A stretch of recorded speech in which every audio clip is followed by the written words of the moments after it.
combination of resistances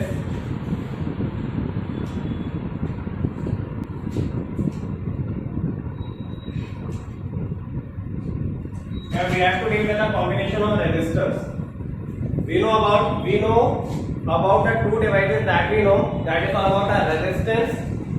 Resistance is actually known as what? It is just the characteristic property of a substance which opposes the flow of electric current through any conductor. Means resistance हमारा किसी भी conductor का एक internal property होता है जो क्या करता है, करंट के फ्लो को अपोज करता है. Okay, now on the basis of these two factors we are having how the resistances are connected with the electric circuit. So here we deal with the two combinations. Okay, that is all about the series combination and the parallel combination. Series combination and another one is a parallel combination. Series combination is all about what? When the resistances are connected in series with the electric sources, then it is said to be a series combination. Here, for example, if we are having a series combination over there, then we are having a 3 resistance and we are going to connect it with the electric source, that is with a battery or a cell. Okay, तो ये हमारा एक battery हो गया, इसका positive terminal हमारा इस side पे, नेगेटिव टर्मिनल हमारा इस साइड पे. इससे जो करंट फ्लो करेगा वो from a point A to a point B क्या करेगा, फ्लो करेगा. हमने यहाँ पे 3 रेजिस्टेंस लिया हुआ है, तीनों रेजिस्टेंस पे को हमने क्या किया हुआ है, सीरीज में कनेक्ट किया हुआ है. सीरीज में कनेक्ट करने का मतलब क्या होता है, end to end combination. End to end combination means जब रेजिस्टेंस को आप क्या करते हैं, एंड टू एंड कनेक्ट करते हैं तो क्या बनाता है, सीरीज कॉम्बिनेशन बनाता है. एंड टू एंड मतलब आप देख सकते हैं यहाँ पे ये हमारा एक रेजिस्टेंस यहाँ पे खत्म होता है तो दूसरा रेजिस्टेंस वहां पे उसके साथ कनेक्ट है. तो here we are having these 3 resistances which are connected in series with each other. Here इसका रेजिस्टेंस हमने कितना माना, R1 माना हुआ है, इसका रेजिस्टेंस हमने R2 माना हुआ है, इसका रेजिस्टेंस हमने R3 माना हुआ है. ठीक है, तो इस तरह के कॉम्बिनेशन पे को जब हमारा रेजिस्टर्स को या रेजिस्टेंसेस को आप क्या करते हैं, एंड टू एंड कनेक्ट करते हैं तो वो क्या बनाता है, हमारा सीरीज कॉम्बिनेशन बनाता है. ठीक है, this is all about a series combination. With respect to this और इन दिस पर्टिकुलर टॉपिक हमें क्या करना पड़ता है, इसका इक्विवेलेंट रेजिस्टेंस को फाइंड करना रहता है. जब रेजिस्टेंस को आप सीरीज में लगाते हैं तो उसका क्या हमें निकालना होता है, इक्विवेलेंट रेजिस्टेंस फाइंड आउट करना होता है. ठीक है, तो ये अभी हम इसके बाद वाले सेशन में देखते हैं कि किस तरह से हमारा इक्विवेलेंट रेजिस्टेंस हम कैलकुलेट करेंगे. बट अगर हम सिर्फ सर्किट डायग्राम की बात करेंगे, वहां पे अगर आपने रेजिस्टेंस को किस में लगाया हुआ है, सीरीज में लगाया हुआ है, तो सीरीज में जब रेजिस्टेंस कनेक्ट होते हैं तो यहाँ पे एक के बाद एक रेजिस्टेंस को हम क्या करते हैं, कनेक्ट करते हैं. ओके, तो जब रेजिस्टेंस आपस में कनेक्ट होते हैं एंड टू एंड तो ये क्या बनाते हैं, आपका एक सीरीज कॉम्बिनेशन बनाते हैं. Okay, this is all about the series combination. Now for parallel combination we are having, if हमारे पास अगेन 3 रेजिस्टेंसेस को हमने कंसीडर किया हुआ है, इन 3 रेजिस्टेंसेस को जब आप पैरेलली कनेक्ट करेंगे तो पैरेलल कॉम्बिनेशन पे तीनों रेजिस्टेंसेस का एक पॉइंट को हम किसी एक कॉमन टर्मिनल से कनेक्ट करेंगे, कॉमन एक पॉइंट से कनेक्ट करेंगे और तीनों रेजिस्टेंसेस का जो दूसरा एंड है उसको हम अनदर कॉमन पॉइंट से कनेक्ट करेंगे. ठीक है, और जब हम इसको बैटरी या सोर्स से कनेक्ट कर देंगे तो एक क्या बन जाएगा, एक सर्किट बन जाएगा.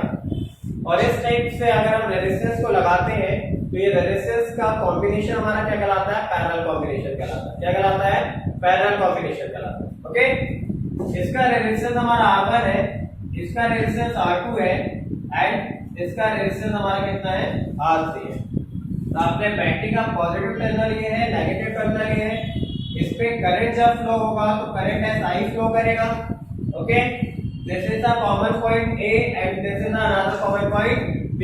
Okay, तो ये हमारा क्या कहलाता है, सीरीज एंड पैरेलल कॉम्बिनेशन कहलाता है। तो हमने ये सीखा यहाँ पे कि किस तरह से हम अपने रेजिस्टेंसेस को जब इलेक्ट्रिक सर्किट में सीरीज में कनेक्ट करते हैं तो किस तरह से हम सर्किट डायग्राम बनाते हैं।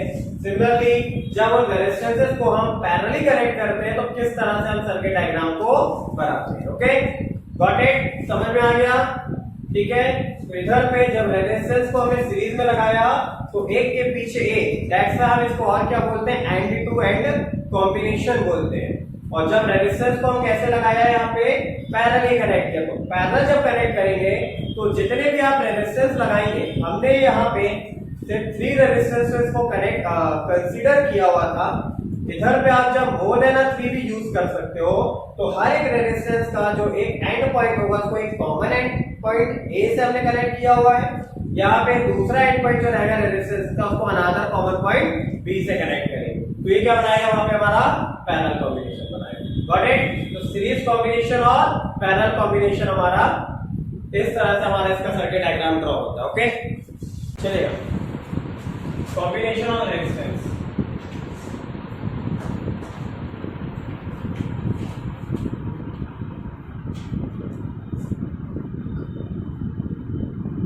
इस कॉम्बिनेशन ऑफ रेजिस्टेंस में आपका पहला क्या था, सीरीज कॉम्बिनेशन। ठीक है,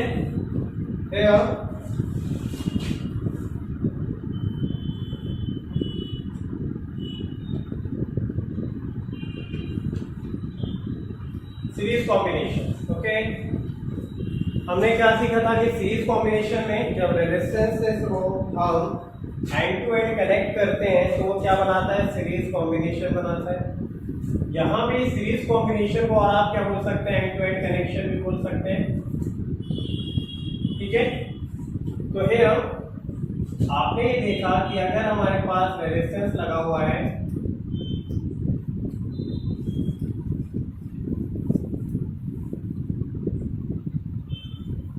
हमने 3 रेजिस्टेंसेस को कनेक्ट कंसीडर किया हुआ है। इन 3 रेजिस्टेंसेस में हमने एंड टू एंड इनको ज्वाइन किया हुआ है, तो ये क्या बना रहे हैं, वहां पे सीरीज कॉम्बिनेशन बना रहे हैं। ओके, इधर रेजिस्टेंस का पॉजिटिव टर्मिनल हमारा ये है, नेगेटिव टर्मिनल हमारा ये है। ओके, इस पे करंट कितना फ्लो कर रहा है, I के बराबर। ओके, हमारे पास 2 पॉइंट्स है, वहां पे 2 पॉइंट्स हमारे पास क्या है, यहाँ पे एक एंड पॉइंट A है, दूसरा एंड पॉइंट हमारा B है। ओके, जिस रेजिस्टेंस का तो पहला रेजिस्टेंस है वो कितना है, R1, दूसरा रेजिस्टेंस हमारा R2 है, थर्ड रेजिस्टेंस हमारा कितना है, R3 है। ओके, जब हमारे रेजिस्टेंस को आप रेजिस्टर भी बोल सकते हैं, because resistor is a device which offers resistance. कल हमने पढ़ा हुआ था कि रेजिस्टर क्या होता है, एक ऐसा डिवाइस होता है जिसका बहुत ज्यादा अमाउंट का रेजिस्टेंस वो प्रोवाइड करता है, मतलब करंट फ्लो को हाईली अपोज करता है ना। और इसके अलावा हमने इंसुलेटर भी पढ़ा था। इंसुलेटर क्या होता है, एक ऐसा सब्सटेंस होता है जिसका रेजिस्टेंस की अगर आप बात करें तो कितना होता है, इनफाइनाइट होता है। ओके, तो इधर पे आप इसे रेजिस्टर भी बोल सकते हो। ओके, तो जब किसी भी रेजिस्टेंसेस को आप सीरीज में कनेक्ट करते हैं तो यहाँ पे जो करंट होता है थ्रू आउट द सर्किट वो तो सेम फ्लो करता है, लेकिन आपका जो पोटेंशियल डिफरेंस होता है वो क्या हो जाता है, चेंज हो जाता है। ओके, क्या हो जाता है, चेंज हो जाता है। तो जो पहला रेजिस्टेंस है उसके अक्रॉस जो पोटेंशियल डिफरेंस होगा वो कितना होगा, V1 होगा। इसके अक्रॉस जो पोटेंशियल डिफरेंस होगा V2 होगा, और थर्ड रेजिस्टेंस के अक्रॉस जो पोटेंशियल डिफरेंस होगा वो कितना होगा, V3 होगा। Got it? Okay, now here हम देख सकते हैं कि इसके अक्रॉस जो करंट होगा वो तो सेम होगा, I के बराबर, लेकिन जो रेजिस्टेंस उसका कितना R1 है, पोटेंशियल उसके अक्रॉस कितना है, V1। सेकेंड वाला रेजिस्टेंस की बात करेंगे तो करंट उसमें I ही फ्लो होगा, लेकिन पोटेंशियल उसका V2 हो जाएगा। थर्ड वाले रेजिस्टेंस की बात करेंगे तो उसमें रेजिस्टेंस कितना है, उसका R3 है, करंट उसमें I के बराबर फ्लो करेगा, और जो पोटेंशियल होगा उसका वो कितना होगा, V3 होगा। Okay, now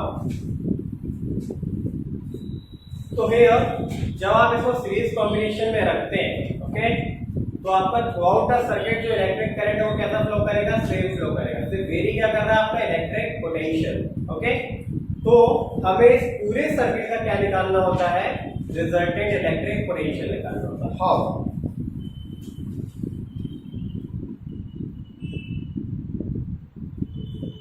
let us consider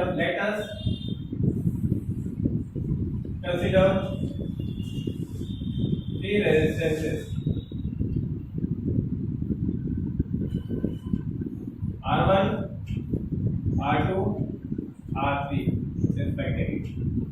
Okay, by Ohm's law we know about, by Ohm's law electric potential will be equal to I cross R। कितना होता है इलेक्ट्रिक पोटेंशियल हमारा, V इक्वल टू IR के बराबर। Okay, चलो this is all about your equation number 1।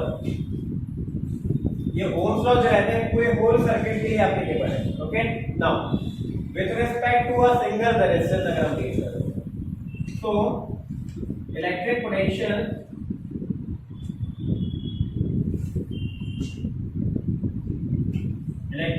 across resistance R1 resistance के cross electric potential होगा कितना हमने माना है V1। तो according to the Ohm's law potential आपका कितना हो गया V1 throughout the circuit. Current आपकी कितनी जा रही है I और रेजिस्टेंस कितना जाएगा आपका वहां पे R1। Got it. Equation number 2।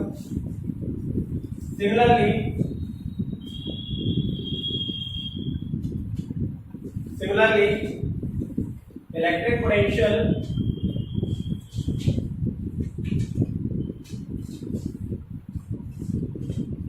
across R2 and R3 resistances.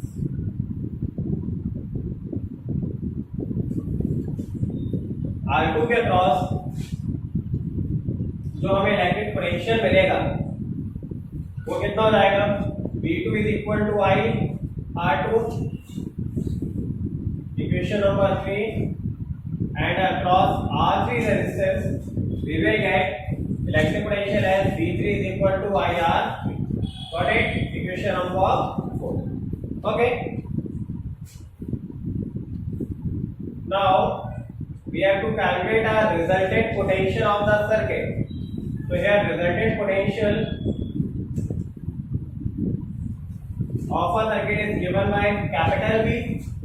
V will be equal to potential across R1 resistance plus potential across R2 resistance plus potential across R3 resistance। ये किसके बराबर हो जाएगा आपका, रिजल्टेंट पोटेंशियल के बराबर हो जाएगा। Okay, now we know V equal to IR, potential across R1 resistance will be equal to IR1।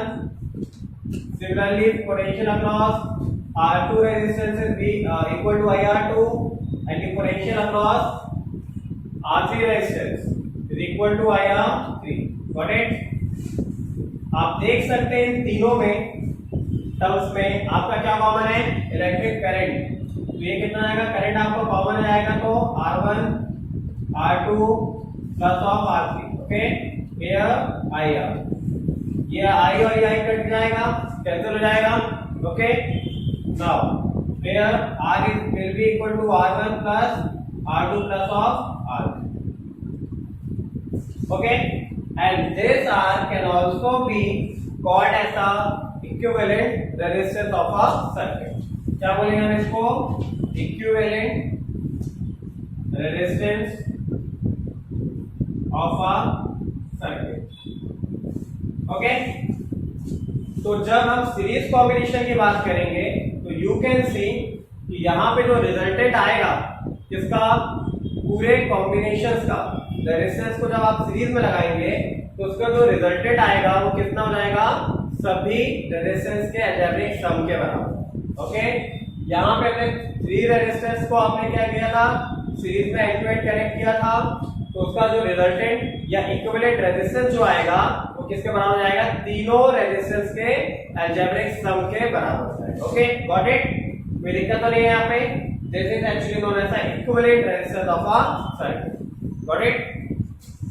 चलेगा कॉम्बिनेशन ऑफ रेजिस्टेंस। चलिए कॉम्बिनेशन ऑफ रेजिस्टेंस में आपने पहला भी सीखा हुआ था कि सीरीज कॉम्बिनेशन में आप किस तरह से इक्विवेलेंट रेजिस्टेंस को फाइंड करते हैं। Now here we are having the another combination that is the parallel combination of resistance. Okay, तो पैरेलल कॉम्बिनेशन ऑफ रेजिस्टेंस का सर्किट डायग्राम के बारे में आपने देख चुका था इसके पहले वाले सेशन में कि किस तरह से हमने सर्किट डायग्राम बनाया हुआ था। ओके, किस तरह से करंट फ्लो करती है। Now we have to calculate the equivalent resistance or we can say the resultant resistance of the circuit when the resistances are connected in parallel to each other. So here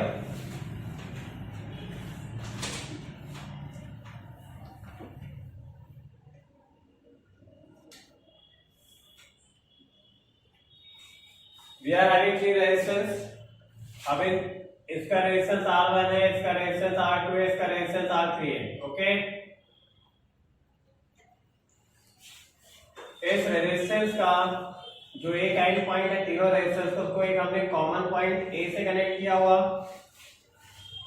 दूसरा and point जो तीनों resistance का है उसको हमने another common point B से connect किया। Okay, जब हमने इस पे इलेक्ट्रिक करंट को सप्लाई किया with the help of a electric cell और बैटरी, तो इस पे करंट कितना फ्लो किया, I के बराबर फ्लो हुआ।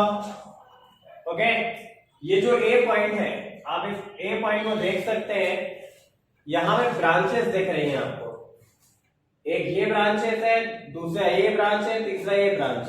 दैट मींस कि हमारा जो A पॉइंट एक जंक्शन कहला रहा है। क्या कहला रहा? Junction. You know junction, junction की अगर आप बात करेंगे तो जंक्शन का मतलब क्या हुआ यहाँ पे कि this is a point A, suppose यहाँ पे इस डायरेक्शन से कोई भी चीज आ रहा है, इस डायरेक्शन से कोई आ रहा है, इस डायरेक्शन से कोई भी चीज आ रहा है, इस डायरेक्शन से कोई भी चीज आ रहा है। जब ये इस पॉइंट पे आके मीट करेगा, एक साथ मिलेगा, तो उसे हम क्या बोलेंगे? जंक्शन बोलेंगे। ओके, जैसे हमारे स्टेशन होते हैं, स्टेशन में जंक्शन का मतलब क्या होता है? स्टेशन में जंक्शन का मतलब ये होता है कि जब मोर देन 2 डायरेक्शंस या मोर देन 3 डायरेक्शंस से ट्रेन आती है उस पर्टिकुलर स्टेशन पे, तो वो पर्टिकुलर स्टेशन को हम क्या बोलते हैं? जंक्शन बोलते हैं। तो यहाँ पे भी 2 से ज्यादा डायरेक्शन से चीजें आके मीट कर रही है, तो इसलिए ये पॉइंट हमारा क्या कहलाएगा? जंक्शन। ओके, तो इन जंक्शन से जब हम डिवाइड हो रहे हैं तो हमारा जो करंट है वो डिवाइड हो रहा है। आपका इस ब्रांच में करंट I1 जा रहा है, इस ब्रांच में करंट I2 जा रहा है, इस ब्रांच में करंट I3 जा रहा है। ओके, है ना? रही बात इलेक्ट्रिक पोटेंशियल की, तो आपने इलेक्ट्रिक पोटेंशियल ये देखा हुआ है या ये हमने बताया हुआ था आपको कि इलेक्ट्रिक पोटेंशियल जब आप फाइंड करते हैं किसी इलेक्ट्रिक सर्किट का, तो इलेक्ट्रिक पोटेंशियल हमेशा हमें कहां पे मिलता है? एंड पॉइंट्स पे मिलता है। कहां मिलता है? एंड पॉइंट्स पे। तो हमारे 2 एंड पॉइंट्स हैं। अगर हम यहाँ पे इलेक्ट्रिक पोटेंशियल की बात करेंगे तो we will get the electric potential as V near the end point। Okay, got it?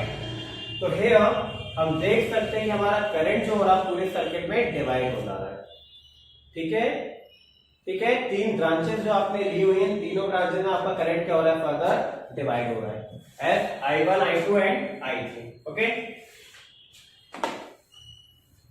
we know that by Ohm's law हमने क्या निकाला था Ohm's law के जरिए? V equal to IR। Okay, अगर हम पूरे सर्किट पे करंट कितनी फ्लो कर रही है वो फाइंड करेंगे तो कितना जाएगा? V upon R। Okay, this is all about your equation number 1। Okay, now electric current in R1 resistance, कितना करंट जा रहा है आपका R1 रेजिस्टेंस में? I1 के बराबर। Electric potential throughout the circuit आपका सेम है, रेजिस्टेंस कितना है? R1। Okay, equation number 2। Similarly electric current